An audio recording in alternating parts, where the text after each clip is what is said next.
So hey guys, welcome back to my channel. कैसे आप सब लोग? होपफुली बहुत अच्छे होंगे। सो आज का वीडियो हम जो बात करने वाले हैं, आपको टाइटल देख के समझ आ गया होगा, that is depression in pregnancy. और ऐसा होता है या नहीं होता है, सबके साथ होता है, किसी किसी के साथ होता है। तो ये आप मुझे कमेंट करके बता सकते हैं कि क्या आपने आस पास ये चीज़ें देखी हैं, क्या आपके साथ ऐसा हुआ है। तो इस टाइम पे प्रेग्नेंट मैं हूँ, तो मैं अपनी बात शेयर करूँगी आपके साथ। और मुझे अच्छा लगता है ये चीज़ें रिकॉर्ड करना, ताकि इन फ्यूचर में देख सकूँ। आई नो चैनल बहुत ज़्यादा चल नहीं रहा है, बट इसके बारे में बाद में बात करेंगे। तो पहले हम बात करते हैं कि क्या प्रेगनेंसी में डिप्रेशन होता है, एंजाइटी होती है, और क्यों होती है, किसकी वजह से होती है। तो ये सारी चीज़ें हैं। तो यस, प्रेगनेंसी में डिप्रेशन, एंजाइटी बहुत ज़्यादा होती है। और अगर उस टाइम पे आपको एक सपोर्ट ना मिले, वो सपोर्ट आपके हस्बैंड का ही होता है ऑब्वियसली, क्योंकि सबसे ज़्यादा एक्सपेक्टेशन आपकी आपके हस्बैंड से होती हैं, जस्ट बिकॉज आप उनको एक पिता बनाने वाले हो। बाकी रिलेशन तो बाद में बनेंगे, लेकिन जो आपका एक मेन रहता है कि हाँ, मेरे हस्बैंड का मुझे सपोर्ट होना चाहिए, अगर वो नहीं होता तो आप वो चीज़ें फेस करते हो। तो यस, ऑब्वियसली मैं फेस करती हूँ, क्योंकि मेरे हस्बैंड के साथ शायद लैक ऑफ नॉलेज है, या जो भी है, या वो चीज़ सोचते नहीं हैं। पता नहीं, ऐसा उनको अपनी बीवी के साथ ही लगता है, या वो, आई डोंट नो। मैं ये चीज़ समझ नहीं पाई आज तक। ना मैं फर्स्ट टाइम में समझ पाई थी, ना मैं इस टाइम पे समझ पाई थी। वो जो कंसर्न रहता है वो सिर्फ एक डिलीवरी के टाइम पे रहता है कि हाँ, बस डिलीवरी जब पास में होती है, वो एक कंसर्न रह जाता है उनका। ज़्यादातर उनको बस ये है, हॉस्पिटल ले जाना है, हॉस्पिटल से ले आना है, और अगर डॉक्टर ने कह दिया इज़ एवरीथिंग फाइन, बेबी ठीक है, तो फिर उनको और भी मतलब नहीं रहता। तो कहीं ना कहीं एक ये रीज़न होता है कि हमारा जो कन्वर्सेशन है वो बंद हो जाता है इस दौरान। ठीक है, एक कह सकते हैं फिज़िकल इंटीमेसी बंद हो जाती है। और ये चीज़ें तो खैर बाद में है, लेकिन आपको आपके हस्बैंड को समझना चाहिए। तो ये है मेन रीज़न कि अगर आपके हस्बैंड आपको नहीं समझते तो आपको एंजाइटी होने लग जाती है, और आप जो फिज़िकली फेस कर रहे हो, आपका back pain, leg pain, sleepless nights, vomit, और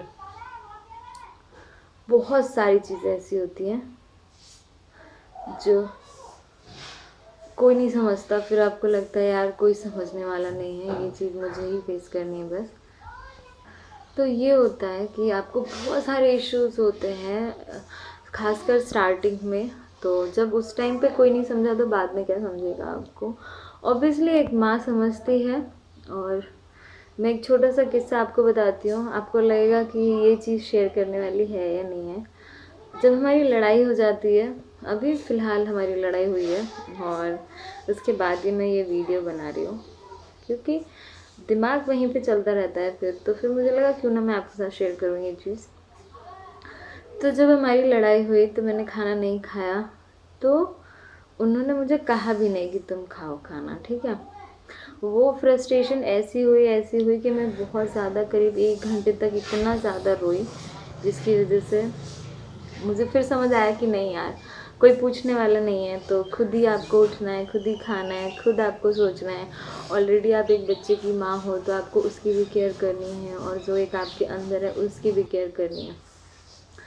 तो ये जो चीज़ें हैं ना, ये कनेक्शन तोड़ देती है। और मैं आपको एक बात बताऊं, कि ये जो आपका प्रेगनेंसी का टाइम होता है, अगर इस टाइम पे आपको किसी से फ्रस्ट्रेशन होने लग जाती है ना, तो वो फिर जीवन भर याद रहता है कि नहीं।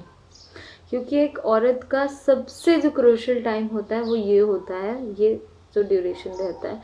इस टाइम पे आपके साथ कौन था, कौन नहीं था, किसने आपको समझा, किसने नहीं समझा, ये चीज़ें हैं। तो फर्स्ट प्रेगनेंसी में मैं यहाँ पे नहीं थी, मैं अपने मायके में थी। तो उन्होंने मेरे लिए बहुत कुछ किया, खासकर मेरी सिस्टर हमेशा रहती थी मेरे साथ। तो वो मुझे आज भी याद रहता है कि जब भी कुछ ऐसा होता है, वो सबसे पहले मेरे दिमाग में आती है कि उसने मेरे लिए बहुत कुछ किया। लेकिन इस बार मैंने ये सोचा था कि मैं जो है अपने हस्बैंड के साथ रहूँगी, उनको ये चीज़ फ़ील होगी कि हाँ, कि क्या क्या होता है और कैसे पूरा टाइम निकलता है। लेकिन यहाँ पे तो सीन ही अलग है अभी, ठीक है। तो ये एक एक्सपीरियंस मैं अभी फेस कर रही हूँ कि ऐसा होता है। और समय समय की बात है, हो सकता है उनको ये लग रहा हो कि सेकंड है तो इसको सब समझ आ रहा होगा, या लेकिन ज़रूरत तो ज़रूरत होती है, ठीक है। सेकंड हो थर्ड हो, ज़रूरत तो ज़रूरत रहती है। जैसे आपको हर बार सर दर्द होता है और आपको ये लगता है कि हर बार मेरा सर कोई दबा दे, ऐसे ही होता है कि ज़रूरत हमेशा होती है। खल रहा है इस बार मुझे, लेकिन देखते हैं क्या होता है आगे। और ये चीज़ें जो है मैं भी फेस कर रही हूँ। तो आपको मैं यही कहूँगी कि अपने आप को हिम्मत रखिए, आप अपना मोरल सपोर्ट बनाए रखिए, लोगों से बात करिए। और नहीं बात कर पाते तो फिर आप कहीं ना कहीं बिज़ी हो जाइए। मैं भी ट्राई कर रही हूँ कि कहीं ना कहीं बिज़ी हो जाऊँ मैं काम करने में, इसमें उसमें कहीं भी। तो ये था, और ये एक छोटा सा एक्सपीरियंस था मेरा। तो इससे निकलने के लिए वही है, आप जो है अपने ऊपर ध्यान दीजिए, सिर्फ अपने बच्चे को देखिए। अगर आपका एक बच्चा है तो, नहीं है तो फिर आप अपने मायके चले जाइए, क्योंकि वहाँ से ज़्यादा सपोर्ट आपको कोई नहीं करेगा। अगर आपके घर में इन लॉज हैं, वो कर रहे हैं तो अच्छी बात है, लेकिन बहुत रेयरली हस्बैंड आपको सपोर्ट करते हैं इस चीज़ में। उनको मतलब नहीं रहता, शायद उनकी अपब्रिंगिंग ऐसी हुई है कि उनको ये चीज़ नहीं पता कि हाँ कैसे रहना चाहिए, कैसे नहीं रहना चाहिए। तो ये है। तो होपफुली आपको मेरी ये छोटी सी बात समझ में आई होगी। चलिए मिलते हैं एक नए ब्लॉग में, जब तक के लिए बाय, टेक केयर।